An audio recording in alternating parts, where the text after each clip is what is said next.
What's up, YouTube? My name's Eric.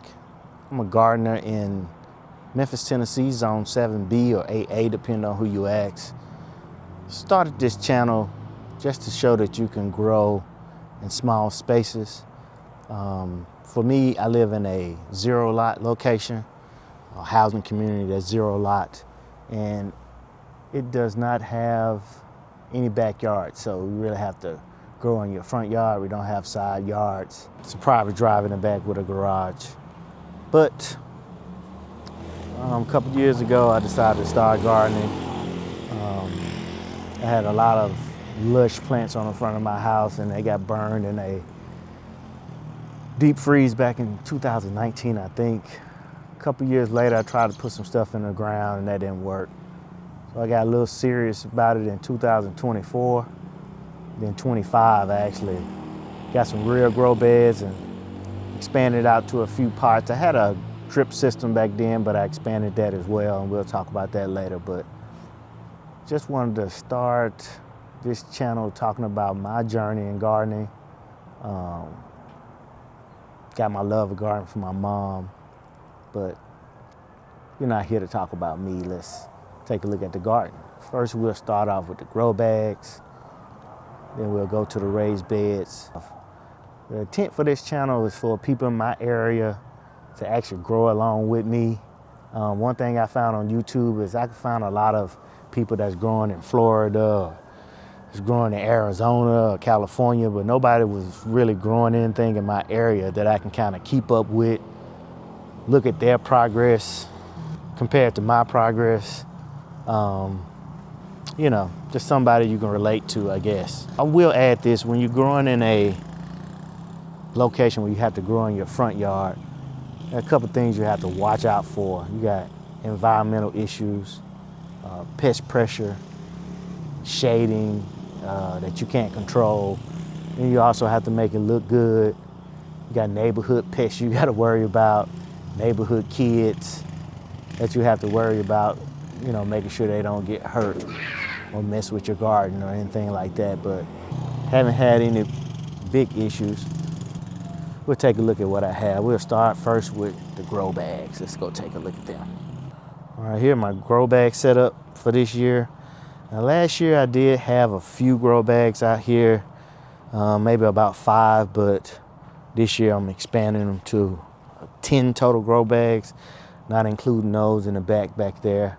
That's some garlic that I planted back in September. But you see my line of grow bags in front of my garden area here. This used to be an area that had big hedges and bushes, and got a few left that you can see in the background that were able to grow back, but nowhere near what they used to, and I'll try to put a picture in for you guys to see that. But just in my grow bag setup, that's a mint back there in the back. We'll look at this setup here. I already got my cages set up. I kind of know what I'm going to plant in my grow bags, so we'll just go over it. A couple will be direct sowed, but all the other bags will be transplants, and we'll take a look at those as well. So here I'm going to grow a summertime squash, a light lime squash from Burpees. Gonna need space, so I put it on the edge here so it can flower out some. Here I'm going to put a cucumber. It's called a dark cucumber. It's like a patio cucumber. It doesn't get that tall, so it'll be perfect here. All right, right beside the dark cucumber, we're gonna go with a Atlas tomato. It is a determinate style tomato plant. It gets pretty tall, but it will put out very big fruit. Next, we're gonna go with a Gladiator Roma tomato. It is also a determinate, and maybe I can get 2 runs out of that this year if I can get one plant going. If it fruits out, then I'll be able to get another one in for later in the season. I try to stay away from indeterminate tomatoes this year, but I did get a semi-indeterminate tomato. It's a damsel tomato, so we'll see how that goes. I am going to cap it. I can extend these cages if I need to, but I plan to cap it at about 5 feet. It will still push out fruit branches on the lower end, but I'm just not gonna have it so tall. One more tomato right here probably will be Sweet Valentine. It's a cherry tomato. Cherry tomatoes look like little hearts, so it's called Sweet Valentine. It's very sweet, good for salads and things like that. And again, this may not be the final layout, but maybe close. I might switch the peppers around, then tomatoes, peppers. But let's get into the peppers. Peppers next will be wild Chilean peppers, an ornamental, very hot pepper, a lot of different colors. Then we'll go with normal jalapeno. We'll go with cayenne and King of the North bell pepper. So that's my row of grow bags. All of these are 10-gallon grow bags. I mix my own soil with peat moss, compost, and either vermiculite or bark fine or pine fines. It's basically finely chopped up mulch or pine mulch. It does the same thing as perlite. It does give drainage. I know the peat moss will hold moisture when saturated, so we'll see how that goes this year. All right, then we'll go over here to that 2x4 purple globe turnips. So I love turnips, not just the green, but the actual turnip. Because these aren't that deep rooted yet, I've been watering them every day, just throwing a little water with my can. I know I have the drip, but I want to make sure everybody gets enough water. You got true leaves coming up on most of everything. These ones in the corner, I think they suffering from like low light probably, but you know, they're coming along. We're probably gonna run these until they're done, maybe late April, May. And then after that, the front part of this bed will be bush beans, and the back of the bed will be one cantaloupe plant. It's a colossal cantaloupe, but 2 sections of purple hull peas or cow peas. I'll probably do 6 on each end of the bed, and then in the middle and the back, do the colossal cantaloupe. Then we'll go to the big bed. All right, this is my 8x3 bed, 8 feet by 3 feet. This is the second year of me using this bed. I will throw some pictures of little snippets up, some B-roll of how this bed looked last year. This was my big producer, but it was not at the same time. Last year I used square foot garden in all of my gardening areas, and I think I just did a little bit too much. So this year we're going to plant in zones. So this back portion of the bed over here is the flower zone. So I have snapdragons that are already in. These should have been in a couple weeks ago, but we did have a hard freeze. So I'm glad I waited. Right next to the snapdragons, I got some Thumbelina zinnias, and they grow pretty short for zinnias. I think they get between 8 to 12 inches. And then right next to them will be impatiens. So I stick as many as I can in this area. Just have this full of flowers for the pollinators, for the hummingbirds. I had one visitor last year, so I hope I have him come back. Try to pick plants that were not only just for pollinators, but for hummingbirds. I think they're fantastic creatures. Another thing I did this year is I planted along with my drip line. I'm sure you can see my drip line there. And I'll put a video out of me planting all this stuff where you can see how it looked before I covered it up with this easy straw. I use easy straw to keep the bed moist, reduce water, especially when it get hot here in Memphis. But this is my green zone. This zone will get flipped over to either okra or bush beans later in the season. So I got some mustard greens. I think those are Florida broadleaf mustards. That's the mustards right there. All right, this next row, I have red head lettuce. And then we have brown gold ring lettuce. And then finally, this last row here is romaine. And then from here on over, this is the onion zone for right now. It will turn into either okra zone or bush beans as well. Probably can't see it with the color, but I got those onions all planted on yesterday.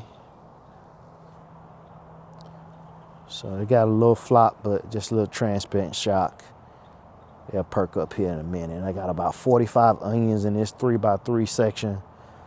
So there's enough space for them to bulk up and get really big.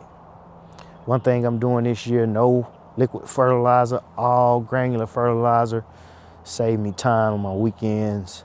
I don't have to head out here with my can and water everything like I did last year. So this year I'm using osmocot and tomato tone and blood meal. That's it. And we'll take a look at some other items I have in my yard. This is my crepe myrtle. It's been here since I've been in the house, so it's about 20 years old. I was pruning it wrong initially, maybe the first 7-8 years. I kept it small, and once I learned how to prune it correctly, I just keep it at this height. But she looks good when she's all filled out. You probably saw that from the introductory picture. Right down here in the front of this bed, around the tree, cattle lilies. I think it's 3 that I have here. I'm sure they'll spread year after year, but right now they're in 3 sections. We have columbine. Hummingbirds love them. They put out flower only in the second year, so last year was my first year with these. I bought 3 off of Etsy, and this one right here I grew myself. It was one of 4 that I grew. This was the only one that made it, and it's the biggest one out here. You can tell those came from the same type of plant. And this one's probably gonna be a little different, and we got flowers on it already, if you can see right in there.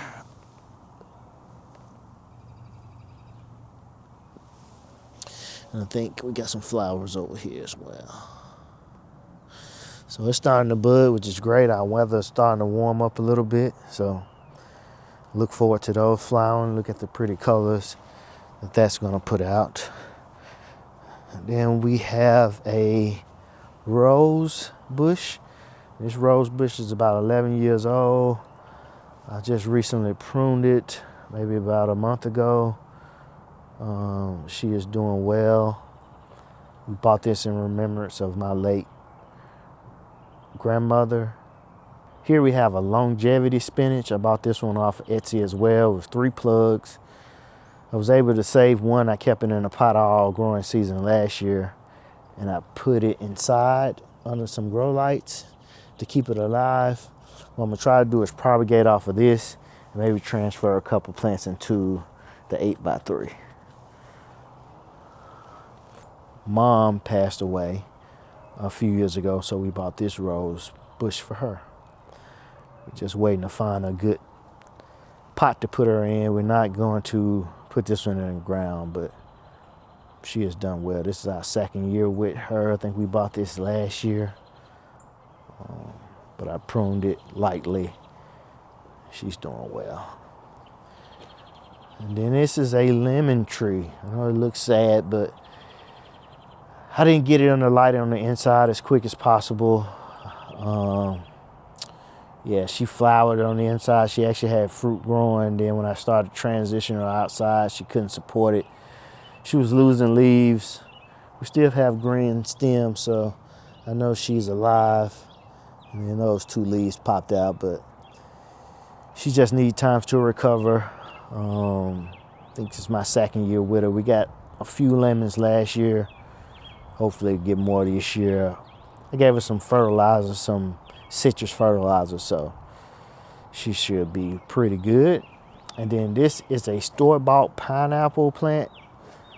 And I say store-bought because I bought a pineapple, chopped the top off, stuck it in some soil, and 2 years later I got this. So she is at a good size that we can try to fruit her this year. So in a couple weeks, I'm going to throw a slice of apple down the center there, put a little bag to keep that ethane gas in, or ethanol gas in, and that should put her into fruiting. So we'll see what we get from there. And then we have a small little bed that I put some lettuce in. I think I might plant some dill and cilantro next week.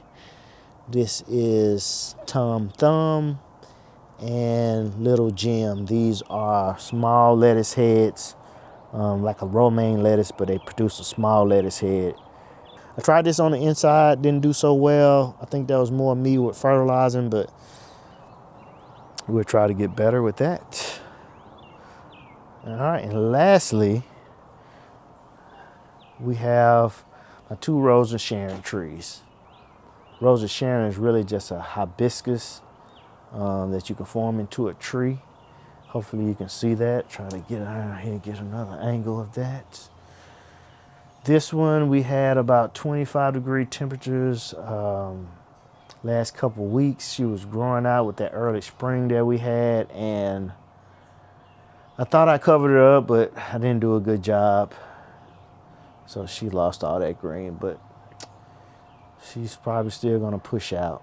Just got set back a little bit. The other one here is a lot better, excuse my junk, but I protected her better than the other one. She did have some burn, but she kept a lot of leaves as well. So now in these 2 spots, it used to be, I'm not even sure what they're called. See if I can find a picture of those as well, but it used to be these evergreen little trees that was there, and yeah, they end up half dying from disease and whatever else. So I pulled them out, bought these 2 pots from Costco, and put them there with the rock that matches the same rock I have down on the ground. So made it look uniform. All right, and that's a tour of my yard. I hope you guys stick with me, you know, follow along with my journey. Hopefully, you can learn something from me. We can learn something from each other. I know how it is growing in small spaces. A lot of times that's the excuse for people.